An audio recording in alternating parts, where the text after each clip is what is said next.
दिन दहाड़े हुई सोना चोरी का पर्दाफाश पुलिस ने कुछ चंद घंटों में कर दिया। जिस मुनीम ने खुद को शिकार बताकर ध्यान भटकाया था, वही असल में घर का भेदी निकला।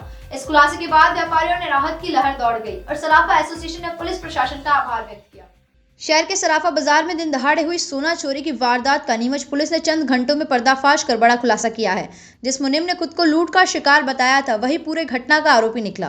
कहावत घर का भेदी लंका ढाए इस मामले में बिल्कुल सटीक साबित हुई। नीमच पुलिस द्वारा त्वरित खुलासे किए जाने के बाद सराफा एसोसिएशन के पदाधिकारी पुलिस प्रशासन का आभार व्यक्त करने पहुंचे।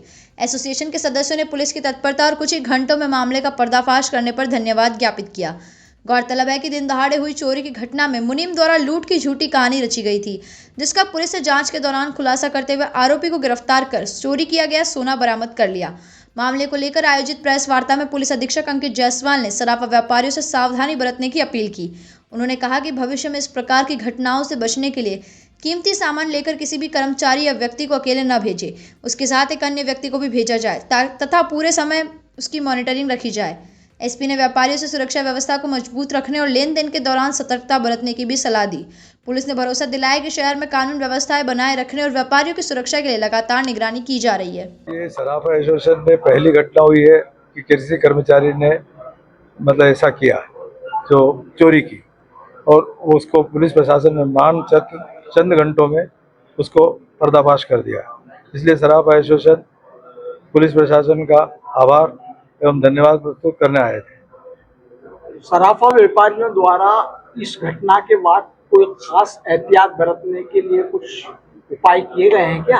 अब करेंगे, आपका ये करेंगे कि सभी जो जितने भी कर्मचारी है उनके सबके आइडेंटिफाइड कराई जाए, फोटो वगैरह ये सब पुलिस प्रशासन को दिया जाएगा। कल दिनांक को दोपहर के समय मेन सराफा मुख्य बाजार में एक घटना कार्य हुई थी, जिसमें सराफा व्यापारी के यहाँ मुनीम का कार्य कर रहे एक व्यक्ति ने बताया कि उसके साथ में कुछ अज्ञात व्यक्तियों ने मारपीट करी है और मारपीट करके जो वो जेवरात लेके जा रहा था वो छीन कर भाग गए। जब वो सारे तथ्यों की पुष्टि की गई तो उसमें जो ये पूरा घटनाक्रम है वो मनगढ़ंत पाया गया और जो मुनीम है उसी के द्वारा ये षड्यंत्र करना पाया गया था।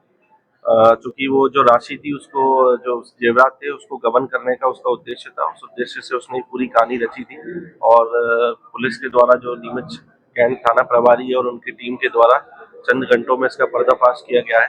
आरोपी पुलिस ने हिरासत में लिया है। इसमें आगे अग्रिम कार्रवाई करके उसको न्यायालय में पेश कर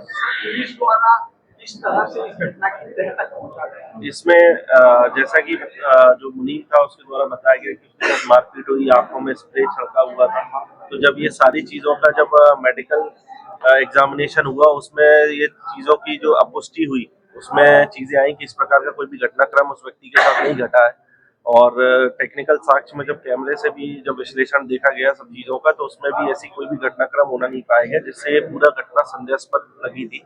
और फिर जब आरोपी के साथ में पूछताछ की गई है तो उसके द्वारा बताया गया है कि उसने पैसे जो इसको लालच में जो है उसने एक घटना कारित करी। सर, लगातार चौथी घटना इस प्रकार की सामने आई है जिसमें खुद जो फरियादी है वही मास्टरमाइंड निकला है। इस बारे में क्या लोगों को जागरूक करने के लिए आप विशेष सलाह मशवरा देना चाहिए? पूर्व में भी इस प्रकार की घटना आई हुई है जिसमें जो फरियादी पक्ष है कई बार वही इस प्रकार का षड्यंत्र रचता है और पूर्व में भी हम लोगों ने सख्त हिदायत दी थी और संबंधित व्यापारी और जो ओनर्स रहते हैं उनको भी हम लोगों ने सतर्क रहने का समझाइश दी थी।